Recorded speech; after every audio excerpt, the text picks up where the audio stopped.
Hello, my outdoorsy friends. It is your favorite time of the week. Time to head to the official gear garage of Gear Abby. That's right, Garage Grown Gear. Garage Grown Gear, aka GGG, is here to make sure all of you, that's all of Gear Abby's outdoorsy friends, can get the newest outdoor stuff that they need for their next adventure. What kind of stuff, you ask? Well, here's some examples. Are you a backpacker like me? Ditch the smart water bottle and pick up a Canuck Outdoors Thru bottle, my dream bottle, and I never thought that's something I would say. The Thru bottle is a reusable version of the fan favorite single-use bottle and works with most filters, bottle caps, and yes, you guessed it, bidets. All right, are you tired of bruising your hands or wrecking your shoes on stubborn stakes when setting up your tent? Then pick up a tent stake pusher from Cam's backpacking gear. Not much more to say about that one. It's all in the name. And finally, tired of wool getting all the sock love? Trade your merino for alpaca and pick up a pair of hollow trail socks before your next hike. I have used them. They are delightful. You know what? Whatever you're looking for, Garage Grown Gear and Gear Abby are the perfect outdoor combo. So get shopping by heading over to garagegrowngear.com right meow. While daydreaming about future backpacking trips, I had an epiphany. Maybe I could have an even better time out there if I lightened my pack. That's when I decided to try out my very first trekking pole tent, Gossamer Gear's The One. And honestly, it was a match made in ultralight heaven. Weighing in at just 18 ounces, The One sets up in minutes using just trekking poles and a handful of stakes. And what's cool is The One didn't just lighten my pack, it actually simplified my camp setup so that I had more time to enjoy the natural beauty all around me and allowed me to spend more time with my favorite bidet. Gossamer Gear designs products for people on the move. Rooted in a legacy of simplification, their philosophy is that taking less allows you to do more.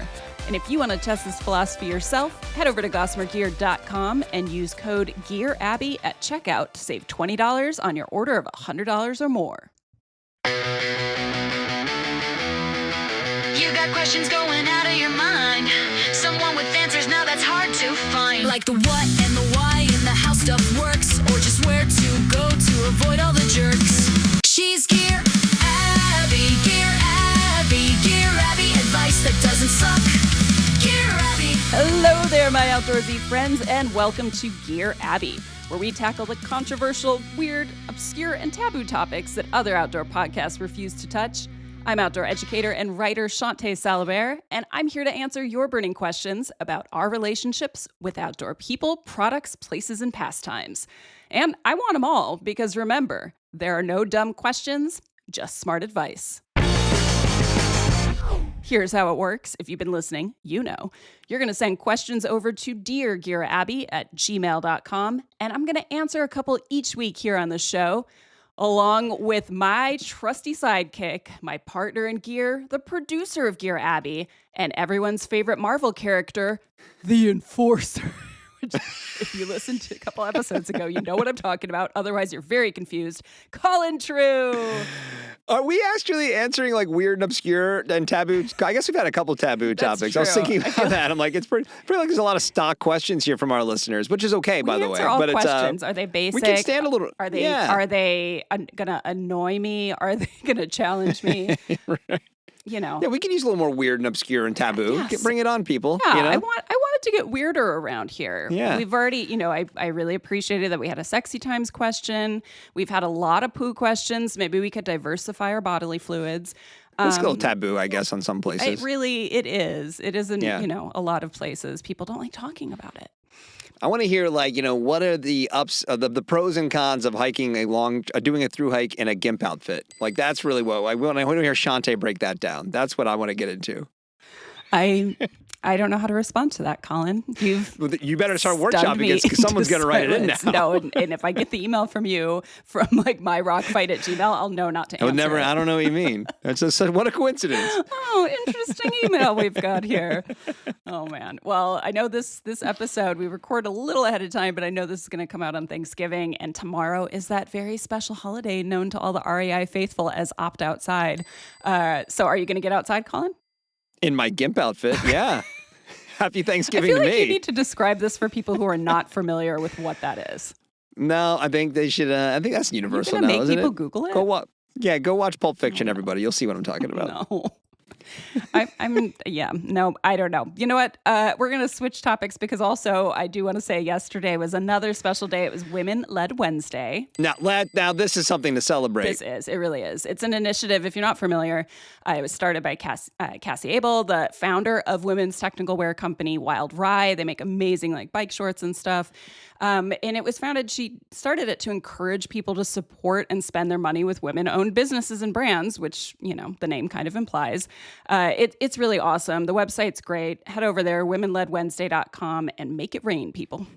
Literally hundreds of brands and companies, all owned by women. It's amazing. It's up year round, but I know this is the time of year when it gets a lot of attention. Yeah, they try to promote. Go Cassie and team. I know, they're great. And that's not an ad. That's just us being like, these are amazing people. No free ads here in Gear Abby except for these guys. Right, but Wild Rye, if you want to advertise. And GIMP outfits.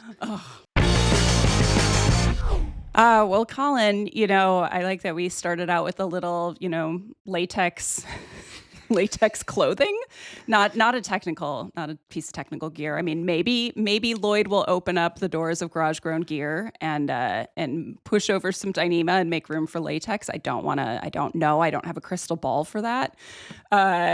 You know, but in the meantime, since we've gotten slithery with it, is it slithery? Is it? I think you could use the word slithery in this. Thank you. For sure. All right, great. And you know, there's a lot of good ideas for Lloyd here, but Garage Grown Gear does not specify in the title that it has to be outdoor gear. So That's you know, true. there's a it just whole has to be made other in a garage. segments.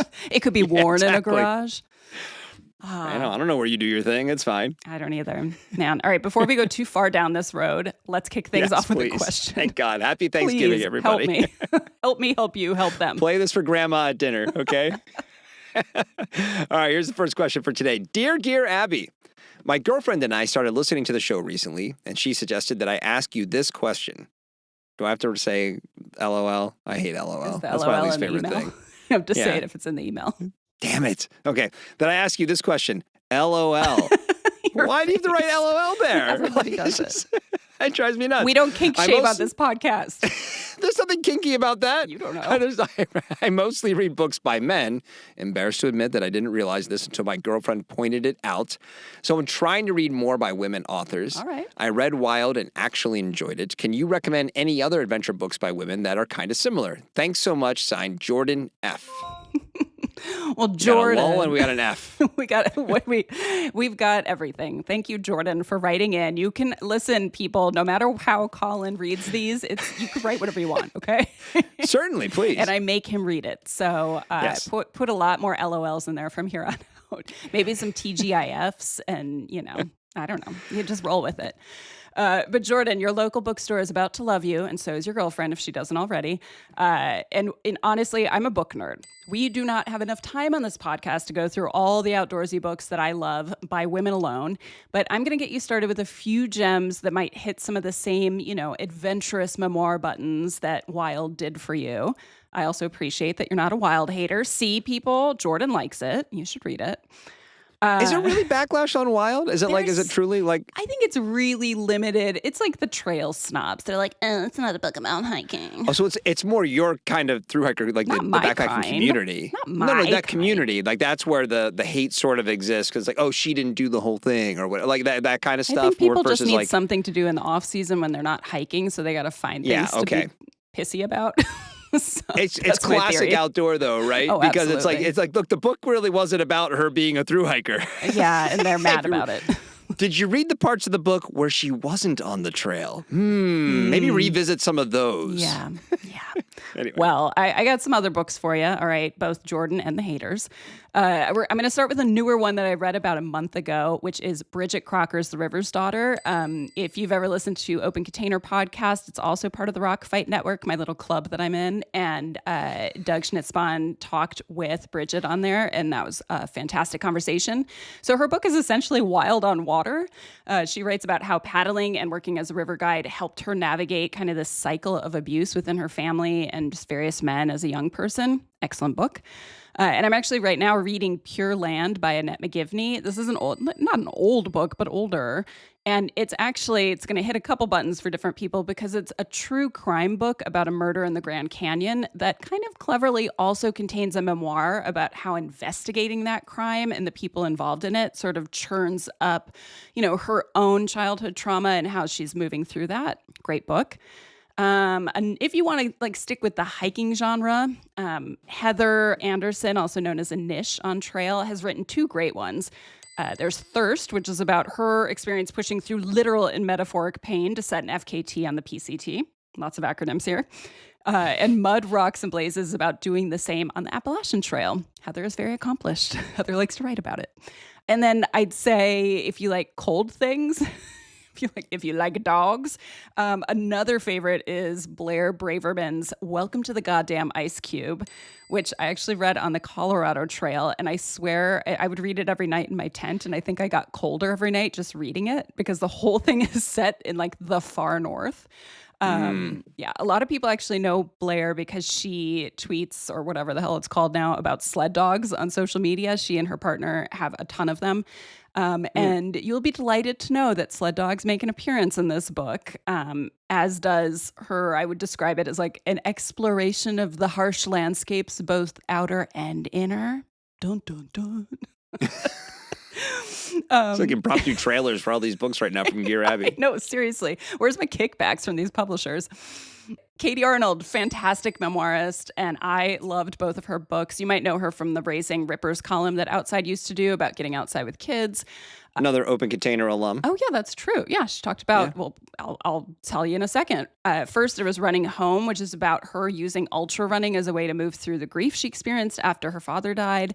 And then her newer book, which Doug did interview her for on Open Container, is Brief Flashings in the Phenomenal World. And it's kind of about her path to healing and Zen meditation and just the concepts of Zen after an absolutely terrifying river accident. So you get the action, you get the healing. Seems to be a theme in a lot of these books. So I could keep going, but I'll say there's Bree Lowen wrote Found and Pickets and Dead Men, two amazing books that detail her work as a climbing ranger and in search and rescue. So those ones are a little more, different, slightly different subject, but she still goes internal. Steph Davis, Learning to Fly, is about how she turned to base jumping and skydiving as a means to handle grief. Excellent book again. But I want to wrap it up with two older books that I love that I think will tickle your fancy. Will it tickle your fancy? I don't know, because we don't kink shame. Tammy Oldham Ashcraft's Red Sky in Mourning, and that's mourning like you're sad, not mourning like it's AM. The morning. The morning. This is capital T, capital M, mourning. What if you're mourning in the morning? I've done that. But it's a survival story about her experience navigating alone in the Pacific Ocean for 41 days after her fiance was lost to the sea during a hurricane. It's tough shit, and she handled it like a pro, and her story was turned into the movie Adrift that came out in 2018 with Shailene Woodley. And finally, another book turned movie. This is Robin Davidson's classic Tracks about the 9 months she spent walking across the Australian desert with a couple camels and a dog. And it is an adventure classic. So I could go on and on and on and on. I truly could. Colin's looking at me like, please wrap it up. But this should be enough high stakes estrogen to get you through the next year and win your girlfriend's endless adoration. And Jordan, because, Gear Abby is a humble person. The most famous book here on the podcast, adventure book written by a woman on this podcast, is Hiking the Pacific Crest Trail, Southern California, by Shawnté Salabert. Wow. If you don't own it, you're not a fan of this podcast. That's right, damn it. Oh my gosh. Thanks, Colin. Thanks for the plug. I really could just do a whole podcast of book recommendations. So if we decide, audience people, good listeners, my outdoorsy friends, we are ruminating on possible extra episodes, bonus episodes that don't follow the same structure as our weekly episodes. So if you have anything bigger topics that aren't necessarily questions that you want us to cover, let us know, because we're kind of spitballing, brainstorming, seeing what we think. But yeah. So, Colin, we just have to think. I mean, we could do a whole podcast on Vertical Limit. Obviously, that's going to be your Christmas present. Well, that's going to happen. Yeah. Yeah. You guys think we're joking about that. Right. But I suppose we should move on and do another question. Yeah, no, actually, a whole episode of book recommendations would be great if people were into that. So yeah, deargearabby@gmail.com. Send it in. Let us know what you think. Our next question, though, is, funnily enough, starts Dear Gear Abby, like I just Wow. said, like our email address. Really incredible. So weird. What synchronicity? Amazing. Hi. Hi. There's a period there. Is I it wanted to just honor hi? the period. Okay. I wanted to hi. honor the punctuation. I'm glad you're just reading moved- this one correctly. That's right. There's no LOL in here, so it's okay. I just moved to a state that gets a lot of snow, and I want to try snowshoeing at one of the local parks, but I don't know where to start. I'm a bigger girl, so I'm not sure that this sport is for me, to be honest. I don't want to just sink in the first time I try it. Any tips on how to get started and how to pick out snowshoes that would work for me? I'm 5'7", 190 pounds, size 9 shoe, if that helps. Signed, Snow Princess in Training. I like, thank you for setting your specs. Snow Princess. Hell yeah, you can snowshoe if you want to snowshoe. Like, Damn right. Yeah, that's right. Get at it. This is for you. This is for, anybody who's interested can try it. I understand her specific questions, although snowshoeing is sort of one of my favorite things. And I'm sure I did the same thing. Well, it's one of my favorite things, but it's also one of my favorite I think it's kind of a funny outdoor thing. If you're like, man, I want to get into snowshoeing. I'm like, you mean like walking? Winter walking. It is all it is. I mean, right? But I also understand it's weird and you put these weird devices on your feet. So I understand the trepidation, but it is funny once you then try it. You're like, oh yeah, I'm just kind of walking around out here. Right. It's like walking in snow. It really is. And you're with awkward flotation devices. That is the whole conceit. It's like they're shoes for snow. And you strap them to your feet and then you just move in them. Yeah. I mean, really, that's what it's about. Colin nailed it. We should actually go snowshoeing sometime. I would love that. All right. Well, as far as getting started, really, it's just about getting some snowshoes. I mean, learning how to move around in them, and then picking somewhere to go and go walk around in it. So let's talk about how to pick out a pair. Before you go too far down the frosty and financial rabbit hole of investing in a pair, I would say, first of all, see if there's anywhere near you that you can rent snowshoes, or see if you know somebody who would lend you a pair. Or if you've got a buy nothing group on Facebook in your area, ask if anyone's got a pair, or even keep an eye out in thrift stores, or like those sporting goods shops that have used selections. I think, snowshoes can be pricey, but I think it's a good idea too to test out different kinds and see what you like, if it's possible. And if it's not, okay, that's fine. If you're buying new, I do recommend that anybody new to snowshoeing, no matter your weight or your body size, focus on a few things. So that's going to be deck size. I had to really enunciate that. Deck size, load rating, traction, bindings, and of course, how and where you plan to use these things. So let us talk about, see, if I was Kiwi and I said deck rating, then Colin would be laughing because it sounds That's like for our OnlyFans. deck rating. Okay. Yeah, that's our OnlyFans. That's one of our other side projects this year. 2026. We gotta make money somewhere around here. And sorry, listeners, it's only me. All right. It's just Colin the enforcer enforcing bad things. So snowshoe deck is basically the platform you're going to be strapped into. This is the part everybody thinks looks like a tennis racket because you're imagining snowshoes of the olden days where there's just some like fur trapper rolling around in the snow. Maybe not rolling around. Maybe you don't know, actually. They don't work very well. Yeah, and some tennis rackets. So they're a lot better these days. They don't look like that. But with the deck, the larger, this, you just can't help. You want to say dick now. That's all you can say. You can't. I'm not even laughing. You're cracking yourself up. I am. I know this is so bad. Sometimes I do feel like I devolve into a 13-year-old boy, and I'm not sorry about it. But basically, the larger and longer the deck is, and the more. It's true. It's true. If you hadn't said the Kiwi thing, I would not have even gone here. All you need is a large, long. Oh my God, that's hilarious. Yes. Sorry. Composing myself. The larger, longer, more stable the deck is, the more flotation it's going to offer. And flotation is what's going to keep you above the snow, not in it. So every snowshoe actually has a recommended load. What? Colin can't. I saw it coming up, and now you had to put load right after that previous sentence. Listen, this is how Colin, clean it up, buddy. Okay. That is rich, Gear Abby. That's right. My show. So yes, the load rating. Is this is basically saying how much can these things handle? Can't stop. To figure, wow.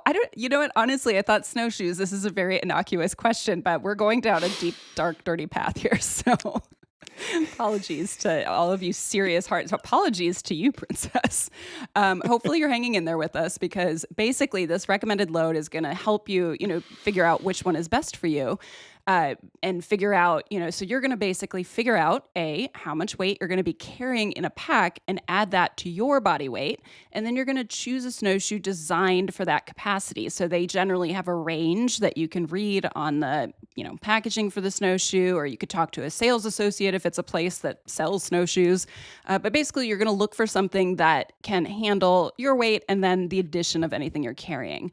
And any website for any of those manufacturers will probably have like a little chart to be like, here you go. This is the weight you have, and this is the size you need, and blah, blah, blah. So, this is your dick load. So Tubbs, Atlas, and MSR all make, aluminum and composite snowshoes that can support more weight than some of the cheap plastic varieties. So definitely look for a solidly made snowshoe. You're not going to want to cheap out on this. That's why I was like, if you can rent first or borrow, maybe try that. I've had the same pair of snowshoes since 1999. That's amazing. Yeah, they last forever. And they're great. Yeah. Mm-hmm. And I'm sure there are lighter ones, whatever, but they're awesome and they work great. And I don't go out nearly often enough to justify dropping a couple of $100 on another pair of snowshoes. Right. You can also, if you're looking for a bigger deck, and who isn't, you can opt for a longer model for more stability and fluffier snow. And MSR actually makes removable tails that kind of clip onto the back of your snowshoes to do just this. And it gives you a bit more flexibility since you could take them off for a lighter load, a smaller person, or just if you're walking in more compact snow where you don't need as much of that flotation to keep you above it because it's packed down. I've used those before. They're a great addition, and it's wonderful for people who do things like backpacking in the winter because you're going to have a heavier load when you're doing that versus just going out on a little day snowshoe jaunt with your buddy Colin, Another thing to look for when you're looking at snowshoes is the bindings. These are the things that keep your foot in the damn thing. They usually have a strap around the back, around your heel, and then something over the front of the foot. So I have a pair of Yukon Charlies that have kind of a dummy-proof ratcheting binding that I can just lock in, tighten, or loosen with one hand, making it really easy to click in, even with puffy gloves on. So I love that. I want it to be dummy-proof. Could you tell us a little bit about Yukon Charlie's deck size? Or is that a... It's so big. It's a good size. It's a good size deck. It's the right size for me, and that's all that matters, okay? And it works really, it's about performance, really.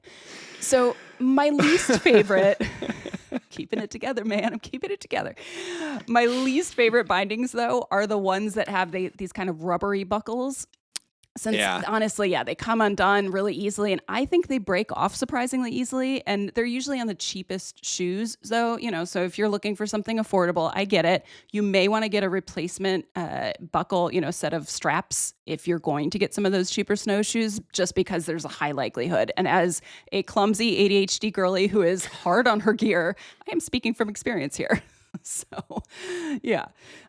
So we got dick size, we've got binding, and then traction is another thing you want to look at. So this really depends on what kind of snowshoeing you're going to do. If you're just going to be on mostly flat ground, which is what a lot of people are going to do, the moderate cleats that are found on most basic snowshoes are going to be just fine.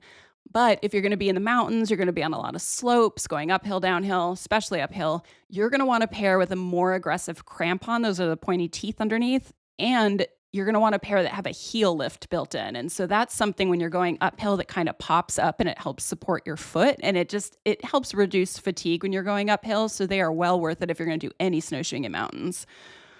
Also, another thing people don't think about, you're going to want a pair of trekking poles if you don't already have them. And these are going to help you spend less time on your butt in the snow.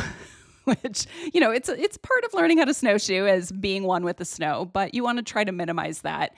And you also want to have what's called snow baskets for those. And these are basically tiny snowshoes for your trekking poles. And they just help so that they don't sink into the snow and become useless.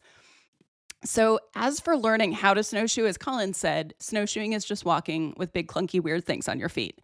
So you're going to strap on those big decks, find some snow. Colin's just losing his shit. Find some snowy ground and just start moving. You're going to want to exaggerate your foot movements though. So lifting your knees a little more dramatically than you normally would and keeping your feet spaced a little further apart just so you're not clanking your snowshoes on each other and tripping over yourself, which again, I have a lot of experience doing.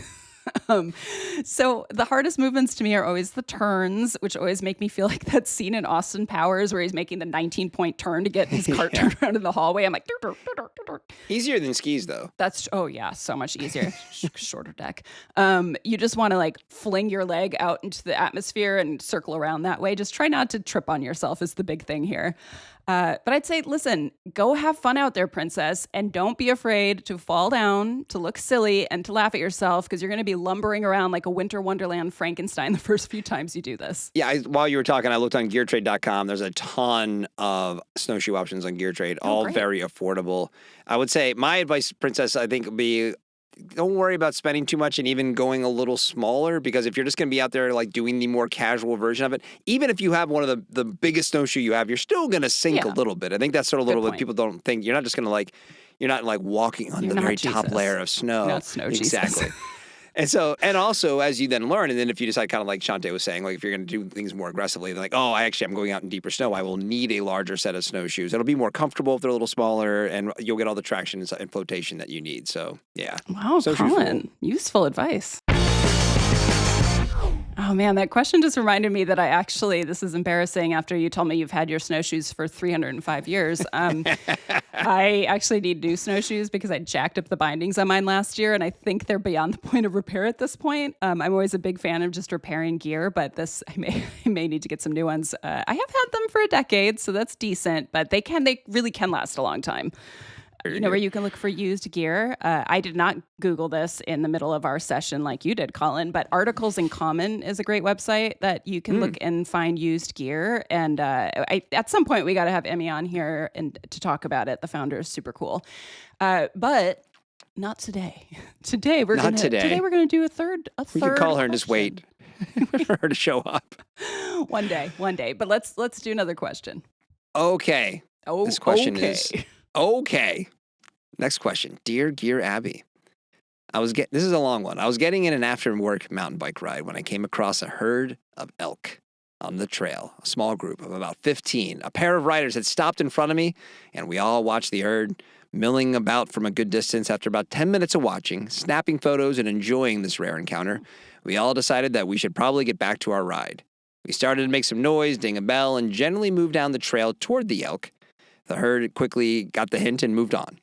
As we got further down the trail, we ran into another group of bikers that just completed a hike-a-bike across the clear cut in order to avoid spooking the elk. This begged me to ask the question, and this is the question, Gear Abby. Okay, great. Is this story time? Or are we just being regaled with stories? This is a lovely email. Is there a correct etiquette in this situation? Is it better to push the wildlife along and stay on trail? And I'll interject and potentially have them charge at you if they don't like what you're doing, or head off trail and leave the elk alone. But now, again, I'm interjecting. Now you're off trail, which is typically frowned upon. So Colin, that is from Phil. Thank you, Phil. Thank you for a great email. Thank you for that very thoughtfully crafted email that Colin read weirdly slowly. I was enjoying it. I thought you were like savoring each word. Yeah, that was good. You're really I like that you really have a unique experience with each question on this podcast. I was waiting for Phil to say, well, then we hopped on the elk. Yeah. Like it was a bison. Listen, I'm just slightly disappointed that this isn't about the mating habits of elk, since we've got a reputation to uphold here. A little disappointed in you now, Phil. Come on. Damn it. And then I saw the elk, and they were banging. I don't even know what that looks like. Maybe I'll Google that later. Maybe not. That probably not. Maybe.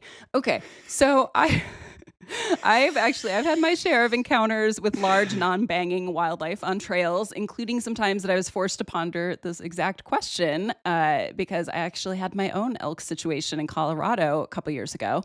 My friend and I were on a long backpacking trip, and we were just cruising along one afternoon when we actually encountered a herd similar to you. We were on our feet, not on a bike, but we just sort of stood there for a while. We were pretty excited about it until it just turned into this lengthy stalemate. Nobody's moving. The elk are just kind They're of looking at you like, hey, we're not moving. Yeah, this is our land. I don't know what you're waiting for. Exactly. Yeah, very salty elk. So we were just kind of pondering our options between each, we're like, what do you think? What do you think? And then one of them began sort of sauntering with a menacing vibe toward us. And I believe that it had murder in its eyes. So we've had enough of this. Yeah, it's time for you to move. Yeah, we decided to kind of abandon the ethical debate we were having, and we just cut a wide path around them. We walked through the forest, and it was fine. 'Cause, the forest there was duff on the ground, so it wasn't like we were trampling wildflowers or something. But here's the thing, Phil. So Colin kind of alluded to this, but first and foremost, you want to consider safety when it comes to large wildlife, yours and theirs. So you never know the temperament of any particular animal until it reveals it. That's right. And you don't want to discover it the hard way like all of those Yellowstone tourists who get poked in the ass by a bison do. That's all I could think of. That's right. Seriously. Yeah, same. The first move, if you're on a bike, is you want to dismount the bike. If you're walking, just kind of stop where you're at. And if you're with a group of people, stay close together so that if you're spread out, you're going to sort of look like a herd to them. And that is something that can contribute to them feeling threatened. So you want to keep a safe distance and just quietly observe, which you did for a little while, Phil. So you did the right thing for a little while. Often, honestly, animals, you give them enough time and they will kind of mosey on their way as long as they don't perceive you as a threat. And that's the big if. So this is actually why it's never a good idea to try to shoo or push them along, like using a bike bell or yelling at them or throwing things or whatever. You don't want to create a threat, okay? So elk, like many large animals, can get real cranky if you encounter them with their babies or during the rut, which is their mating season. Oh, it's their mating season. There. We got there. We got there. So proud of you, Gear Abby. And you know what?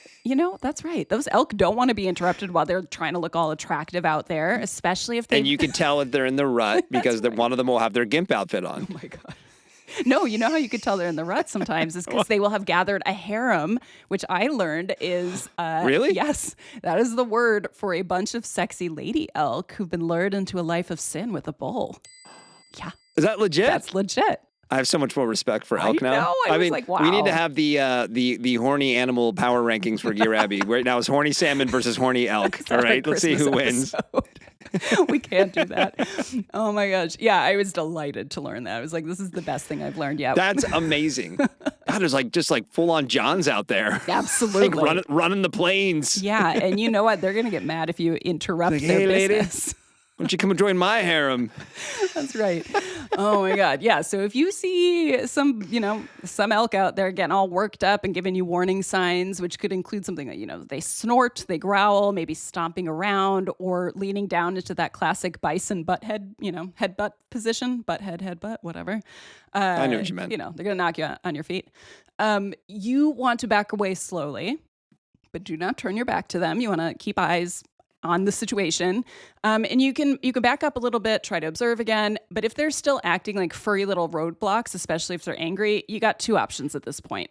So the first option, the safest option, especially if you surprise a mama elk and her baby, or possibly two mating elk, I don't know, is to just backtrack, okay? Choose an alternate route, backtrack the way you came. It's just not worth it to risk being a headline. And this also, but it also can put animals in danger, if rangers... Or being unwillingly forced into the harem. You don't want to be part of that harem.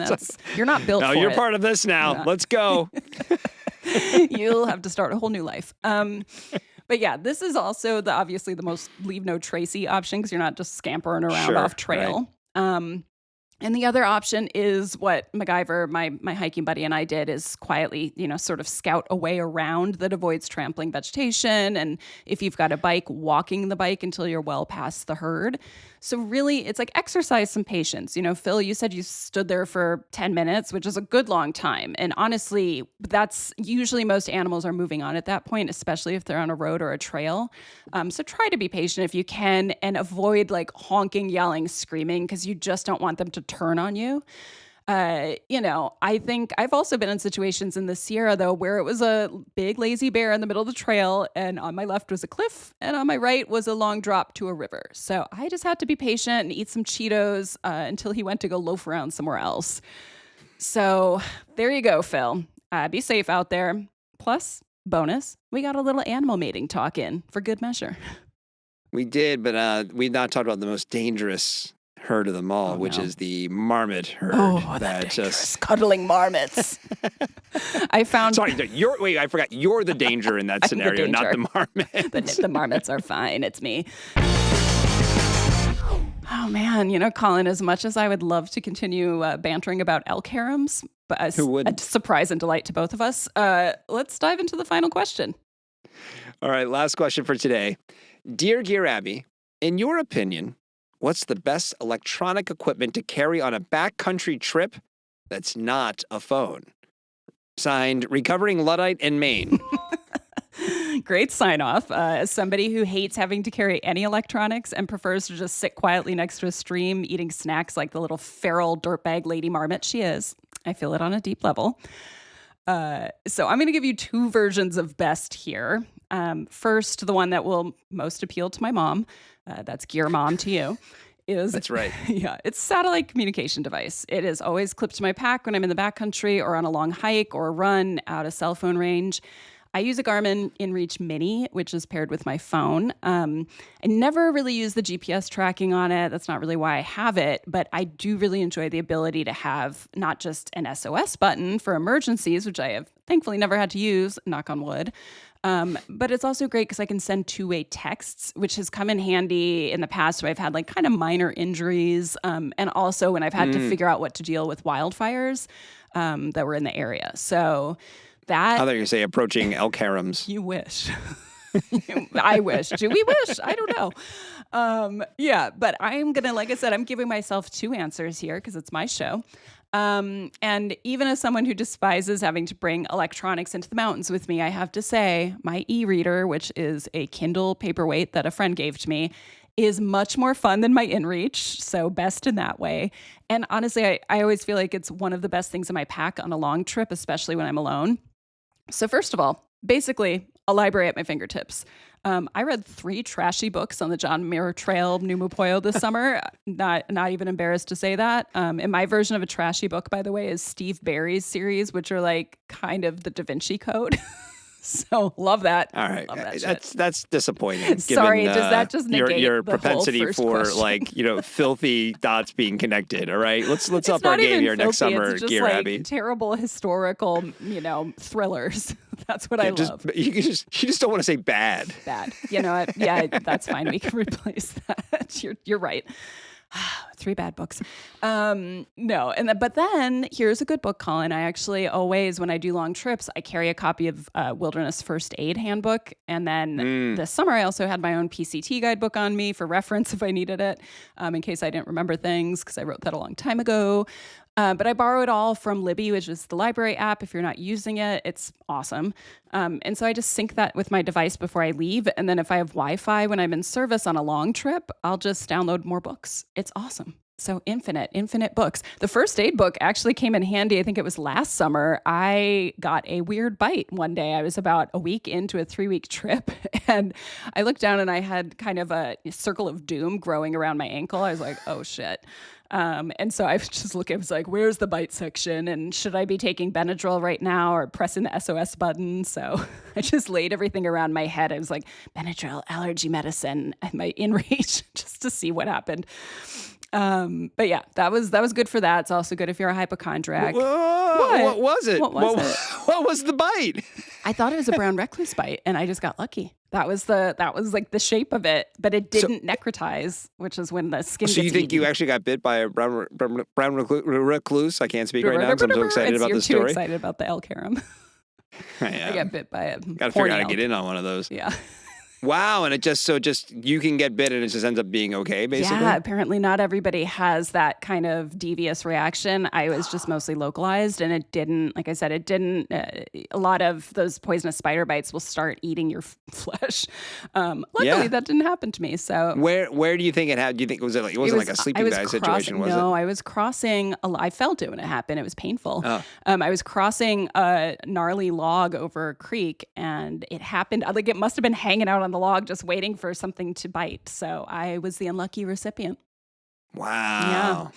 Yeah. You cheated death. That's right. Why did I say it in that voice? Yeah. So it's great. If you have weird bites, you can maybe find out what they are before you die of them. I also... Oh, that's what it is. Yeah. So hopefully Gear Mom still isn't listening to the podcast. I also use my e-reader. That is a hard word to say. E-reader. It is. E-reader. I'll just say Kindle. Yeah, there you go. Yeah, my Kindle. To store backup documents. So this summer, for instance, I kept a bunch of PDFs on there, emergency contacts, my trip plan, a guide for what to do in a lightning storm, because if there's one thing I will forget when I'm all exposed in the alpine and there's static electricity in the air, it's what to actually do so that I don't get zapped and turned into a fried feral dirtbag lady marmot.